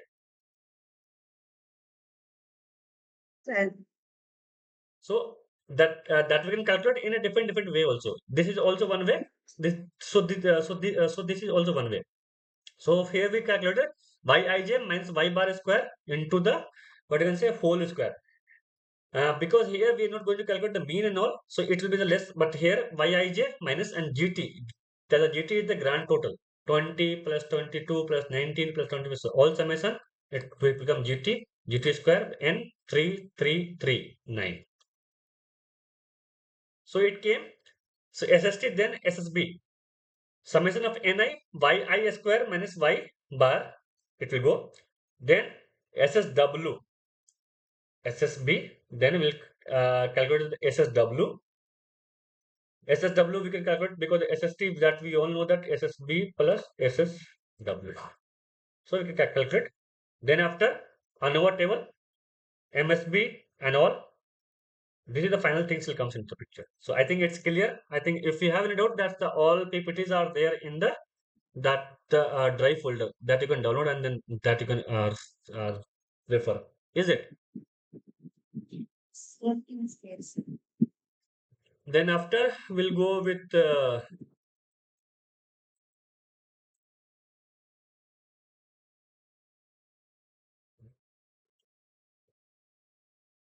1 minute. Huh. So once it came ANOVA, so now the things will comes into the picture like we have to check with the interactions. Just see, till now what we have seen, there is no concept of the interactions and all. Now slowly we have to introduce. So first we have to check with the fit and linear fit and all. I think that linear fit and all we have missed it out, correlation and all. So in the linear fit actually,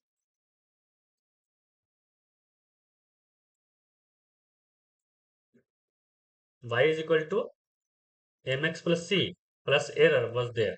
So in this actually deals about continuous one. Is it? Continuous one.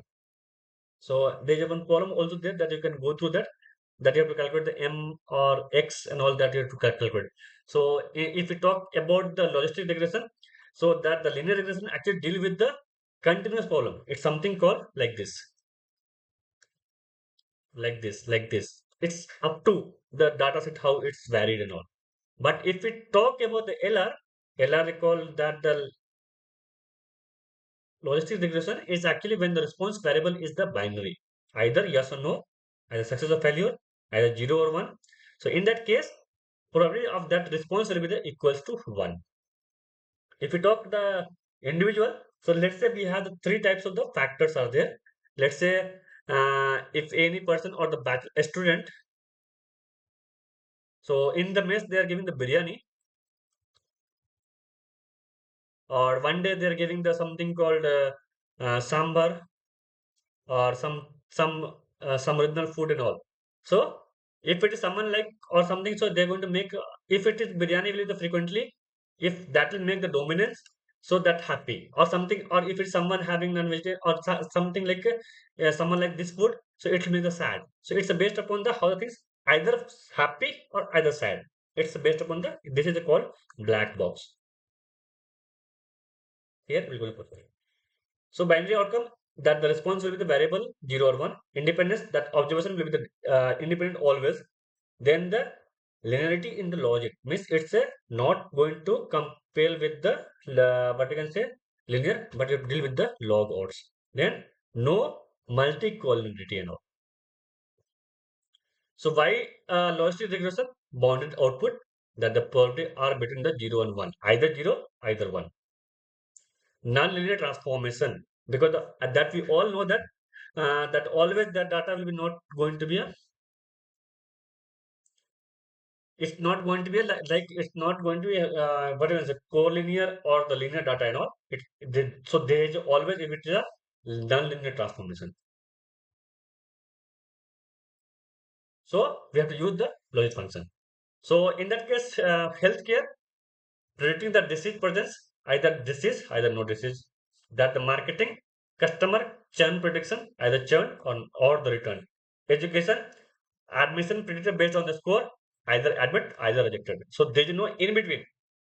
Finance will be the loan default data prediction, either default, either paid. Manufacturing, either failure, either normal. There is no in between all anyway. So if we talk about the types of the logistic regression, that's called binary one. So means category response only have the two possible outcome, either spam or not spam. Multinomial, three or more category without ordering. Predicting that one, predicting the which food is performed or preferred more, either veg, either non-veg, either vegan. So it's a multinomial or ordinal, three or more category with ordering. That the movie rating 1 to 5. Let's say something some sort of some that film came, so people will rate no 3 4 5. If it is very good movie they'll say 4.5. If it is a very bad movie they'll go 1. So that's how we can categorize it. So it's a ordinal base, it's a scale 1 2 3 4 5 and all, or maybe the till 10 also. So estimated via that the likelihood function or log likelihood, that the likelihood is the chances of the occurrence that will happen either success either failure. Log likelihood to get the non-linearity. Okay, then we have If we talk about that, how come it can go? Either it can go if it is actual zero, predicted also zero. It's called true, is it? True, negative. If it is actual one, predicted one, true, positive. It's actually zero means negative. One means like it's a positive. So if it is actual was zero, but we have predicted one, what happened? False positive. Actual was zero. It means actually it was negative, but what we have done? We have done the prediction. It's called FP. It's a false positive. It's something the type error will comes in the picture. Actual was one, but we have predicted as a zero means negative. It's been a false negative. It's a type 2 error. So how accurate are the predictions? Is the model we can generalize the well? Are the predictions statistically that the meaningful or not? So for the model, how can we do accuracy? Accuracy is like how accurate that we were able to define. It's the something total true positive plus true negative plus total summation of true positive, true negative, F positive plus F negative. Then we have the precision. How precise we have predicted it. So true positive, false positive. Precision is something how of all predicted positive, how many were the correct. So we have to get all true positive, then false positive, then true positive that the actual way. Then we have to check with the recall or sensitivity. True positive plus TP plus FN. Then F1. Then we have the area under the curve also. Okay. So over discrimination ability and all. So I think that LR is also clear. So then we were having two functions was there. So cost function and then cross entropy and then gradient descent was there. So cross entropy is something that how much the differences is coming that we'll see. Cross entropy is the loss, the major difference between the two probability distributions. True distributions, actual level, predicted one. So we'll try to minimize the cross entropy. In classification, it quantify how well the predicted probability match the actual class label. It is derived from the information theory, where cross entropy represents the expected number of bits needed to encode data from one distributed to another. It's something very technical. It's something that how much information that we have, and then how we that how we encode it, so that we can get the our predicted one and all. So institution is something closer the predicted probability is the true label. The lower is the loss. I told if we are able to correctly predict, so lower the loss. So cross entropy loss will be the less. If the model is confident, correct, so that loss will be the zero. If it is confident and wrong, so loss will be the high. So that's called overconfident or maybe the overfitting. We don't say overconfidence, we'll say overfitting happen because it's the not the very good terms to tell in the science or statistic to tell overconfidence. We'll tell it's a overfit. So we'll try to minimize as much as possible, like something called MSC. And in classification, MSC doesn't work because of the all probability. So we have to check with the cross entropy loss. It's called log loss. So LYP, it's something called minus of my that's the y log p into plus 1 minus my log of 1 minus p for multi-class that we can do. Then we have uh, gradient function. So J is there. So we have to minimize beta 1 because we had a beta plus beta 1 x1 plus beta 2 x2 plus sigma ij. So we'll try to do L. So L is equal to beta 1, L is equal to beta 2, so it comes 0. That's how it will go. Is it?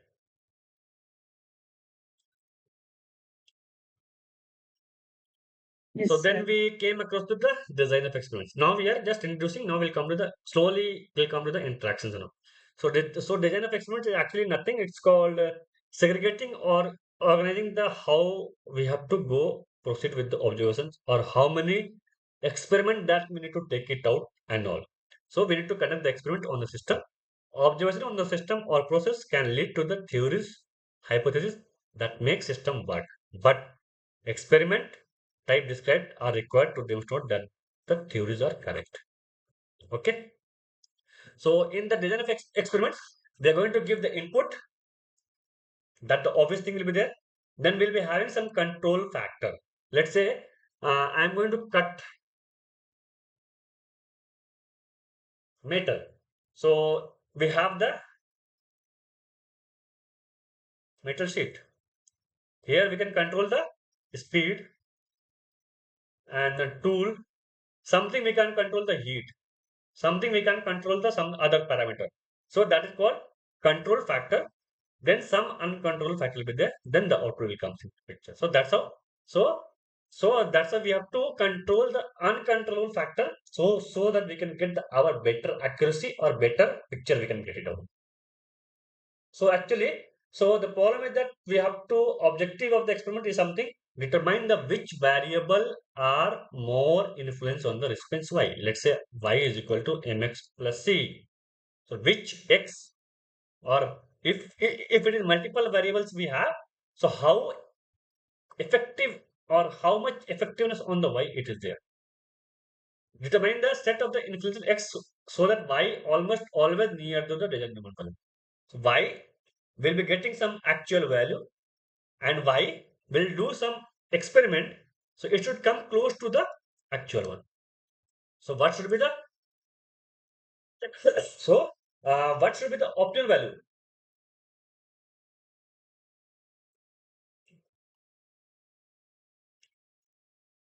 What should be the optimal value so that it will be almost near the desired nominal value. Determining where to set the influential x so that variability in y is small. Okay, so that uh, we'll keep the this second and third statement are same actually. We'll keep try that x optimum value that should reach to the actual y so that the y with the variation will be the small. Okay, so that experiment actually going to improve the process yield and then reduce the variability closer conformance to nominal or target requirement, then reduce the development time and then reduce the overall cost also.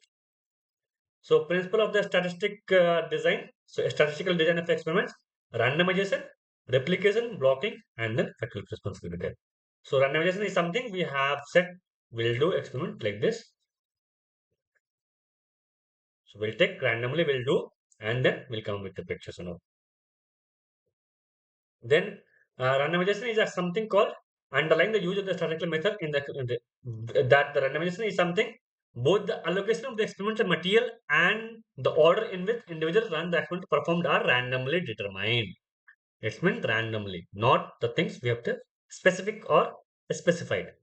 Replication that how many repeat run we can take for the each combination. Blocking is something we're going to take some homogeneous things in a group. We'll do the blocking. Guidelines will be the recognition of the statement of the problem, selection of the response variable, choice of the factor label and the ranges, then choice of the experimental design, perform the experiments, then analysis, then that the recommendations and all. So till here is the part of experimental,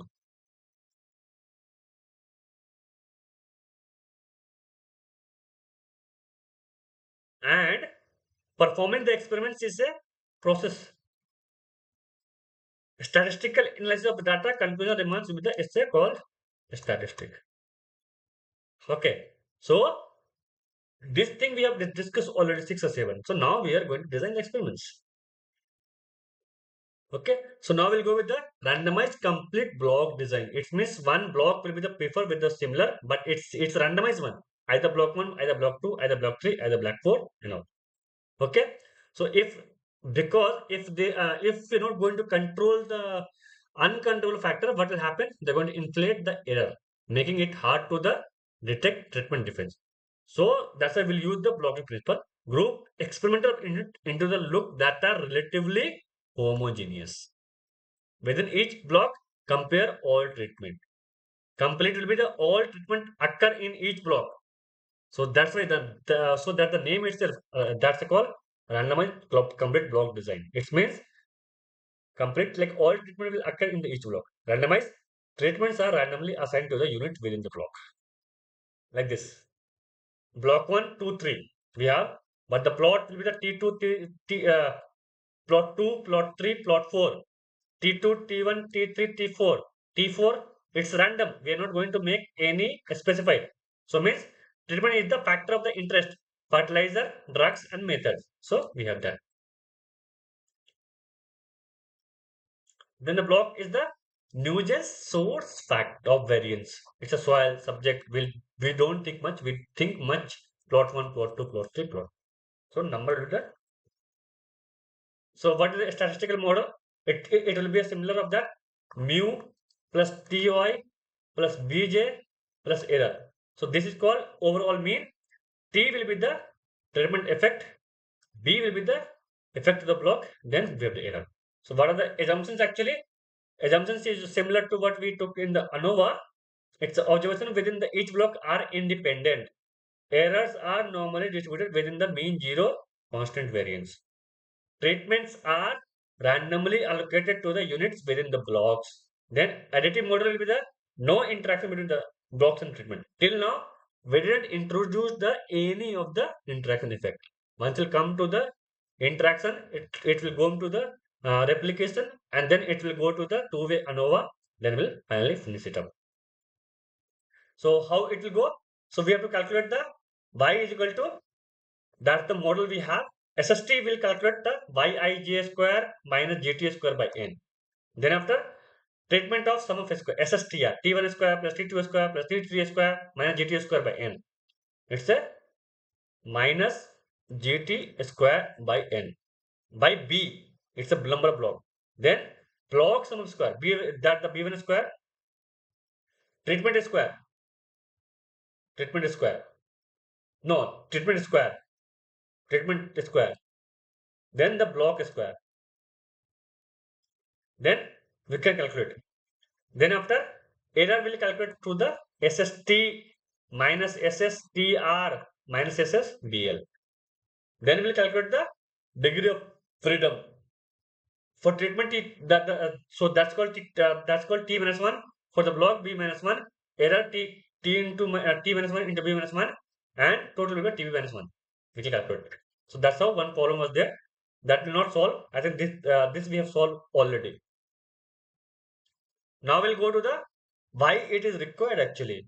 In experimental design, that the heterogeneity among the experimental units can be inflate error variance and obfuscate the treatment effect. So RCBD is going to grouping similar unit to into the blocks, randomizing the treatment within the each block, and then they're going to control the known nuisance variable.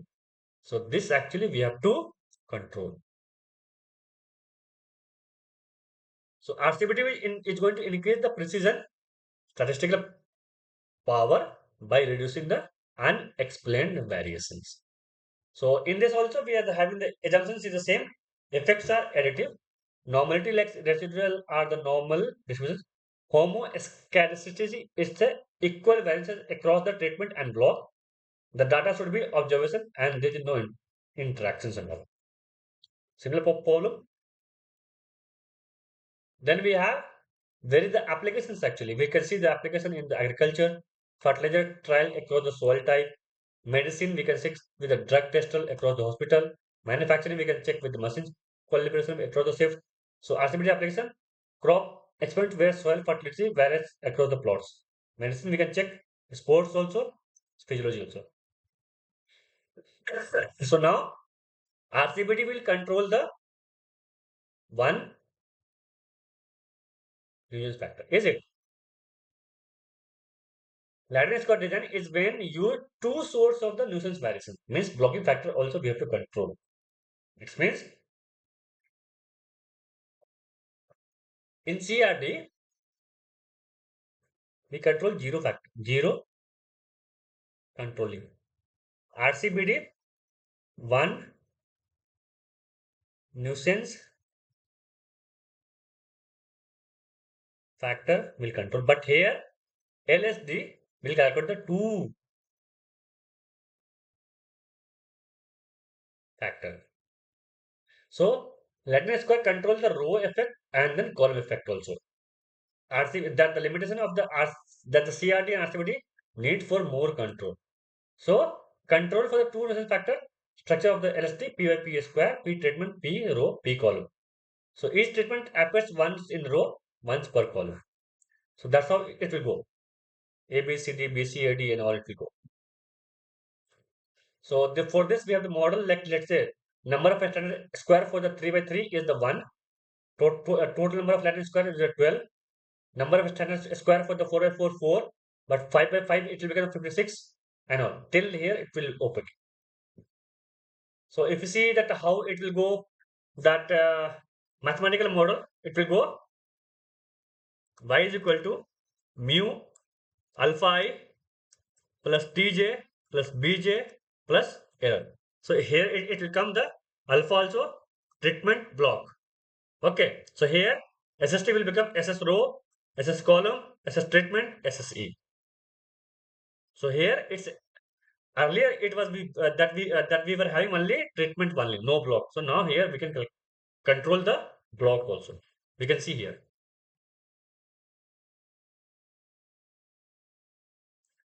I think it's clear now. Yeah, clear, sir. Okay, we'll go then after. That's how it was done. Then we came across the Latin square. So CRD 0, RCBD 1, LSD 2, but GLSD 3. Like here, we'll be having one Greek term that will be also there. Everything is same, only that thing will change it out. So row factor, column factor, Latin, Greek letter.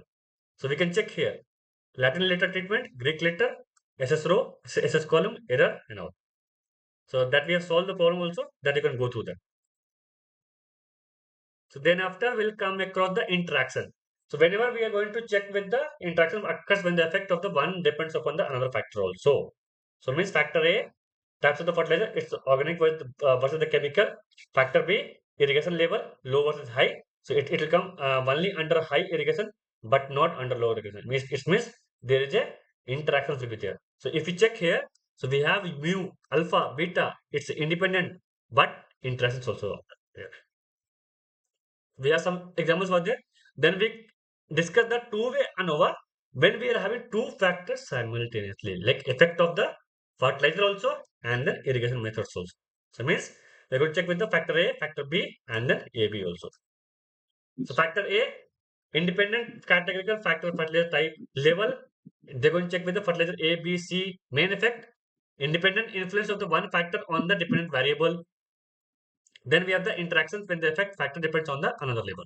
So in the case of two-way ANOVA, so that will be having interaction effect will be also there.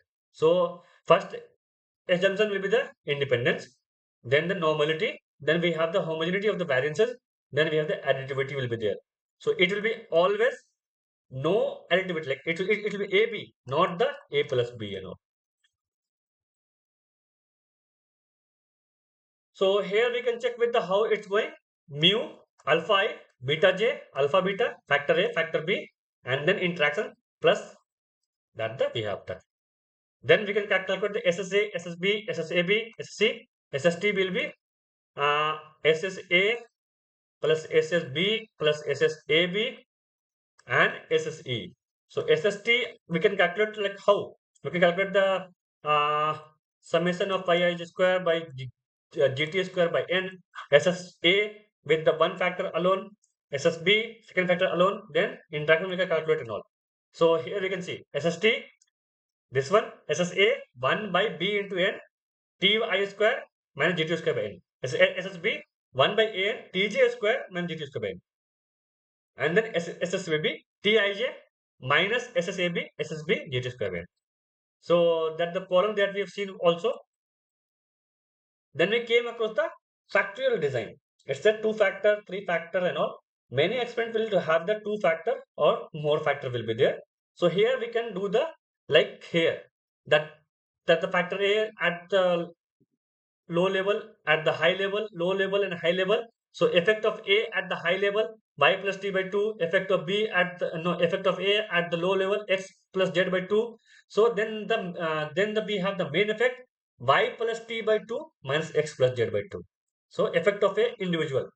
Then factor B will be sum so that the average of x plus y by 2 minus z plus t by 2.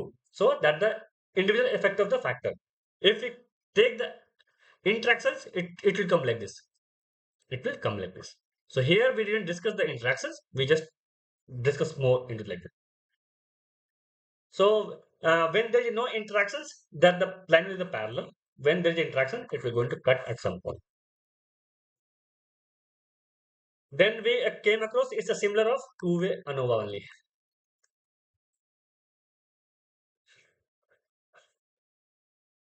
Then this is the problem actually. If you see here, so 2 to the power 2 design, it's a 2 to the power k experiments that the level will be 2, k will be the number of factor. Here we can do similar way that we have done here also, and we can calculate the number of factor also. Then 2 to the power that the that the design 111 that the 102 and all will come. So just like this 000 low 100 010 110 001 100. So if you see that how it's coming, calculate it all. So if you see that individual effect, high low, B high low, C high low, then AB, then AC BC. For the 2 to the power 2, it was A B A B. But for 3, 2 to the power 3, it became A B C A B B C A C, then A B C. This is how it came.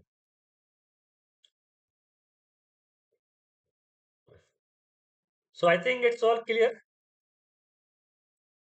Can you tell some any doubt is there? So it's clear. So just recapping the 1 week's class. Sorry. It's clear, sir.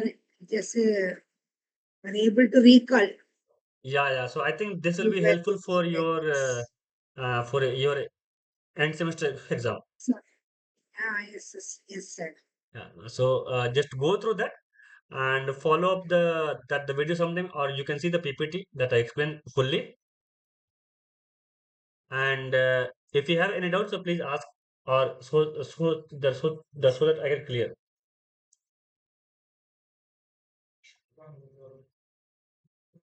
Any doubt is there? How- As you were recapping, I was able to recall. So I feel it's okay. Okay. So I think that that you have the exam on 26th, na? Yes, sir. Coming 26th. Okay. Okay. So then, best of luck. So if you want this segregated PPT, I'll keep it in the one slide, or either you can follow through the week wise also. That will be more easy compared to this one to follow it up. Yes, sir. In that, Sender, they did not give till now. sorry. Exam center, they said before 2 weeks prior to exam, 2 weeks they will give the center, they said, Okay. but still we did not get the center. Hopefully by this week end that you will get it. Okay, sir.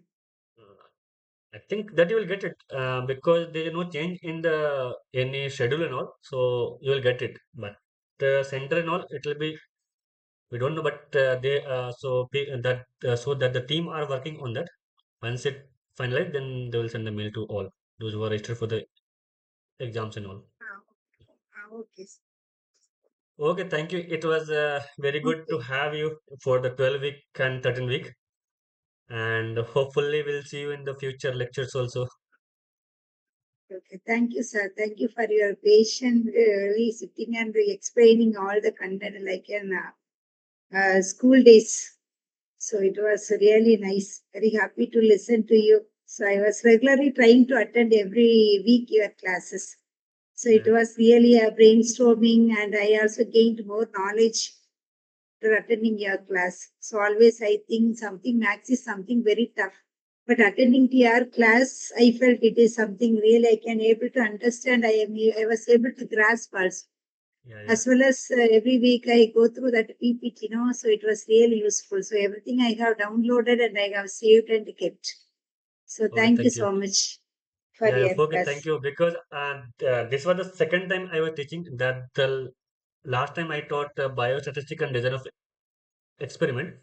So this time, so that's why. And one more thing, like so that my research work is similar to this that the similar area only. So that's why I spent some time on this to explain and all. And I'm more into the software based, like dealing with the MATLAB and all. So that's why the calculation part I have to do it before. So that's so that we can like I can show you that the topic more and more, and we can for the time should be the less and all. So that's why. Thank you so much, sir. Okay, okay, okay. Thank you, and best of Uh, luck for your exam. okay, thank you, sir. Thank you.